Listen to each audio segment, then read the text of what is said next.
hormones which interact with the intracellular receptors. Always remember, जब भी हम किसी इंट्रासेल्युलर रिसेप्टर की बात करेंगे तब हमेशा हम बात करेंगे कैसे हार्मोन्स की, हम बात करेंगे स्टीरॉइड या लिपिड सॉल्युबल हार्मोन्स की।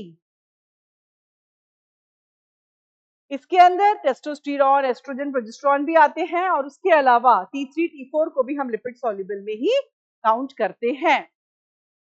तो जब भी इस तरह के हार्मोन्स की बात की जाती है तो इंट्रासेल्युलर रिसेप्टर्स उनमें पाए जाते हैं, मेनली न्यूक्लियस के अंदर। तो इसमें देखना पड़ेगा the generate secondary messenger, no never. जो भी स्टेरॉइड हार्मोन्स होते हैं वो सेकेंडरी मैसेंजर कभी भी जनरेट नहीं करेंगे। They regulate the gene expression, yes, वो क्या करेंगे, जीन एक्सप्रेशन को रेगुलेट करेंगे।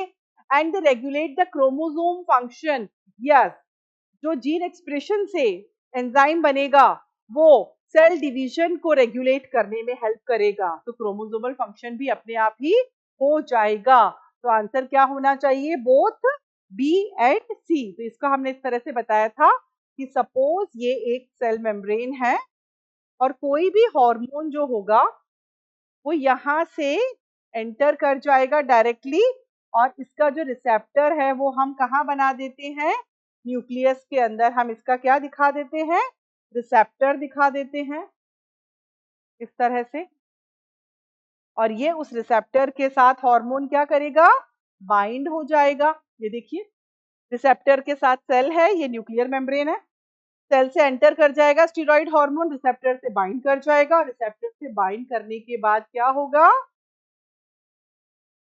ये इस तरह से जीनोम के साथ, डीएनए के साथ क्या कर जाएगा, बाइंड कर जाएगा, leading to mRNA formation and then translation, that is protein formation. और ये जो प्रोटीन्स हैं, ये एंजाइम्स हैं रेस्पॉन्सिबल फॉर बायोकेमिकल रिएक्शंस, ठीक है ना। प्रोटीन का बनना ही जीन एक्सप्रेशन है, तो ये वाला करेक्ट है बिल्कुल। Regulate gene expression, regulate chromosome function. तो ये जो प्रोटीन बने हैं they are enzymatic in nature and they are responsible for biochemical reactions, ठीक है ना। और उन बायोकेमिकल रिएक्शन से क्या होगा, फिजियोलॉजिकल रिस्पॉन्स प्रोड्यूस होगा, ठीक है। सेल का ग्रोथ होगा, सेल डिवीजन होगा, और वो सेल डिवीजन में कौन फंक्शन करेगा, क्रोमोसोम फंक्शन करेगा, तो फिजियोलॉजिकल रिस्पॉन्स।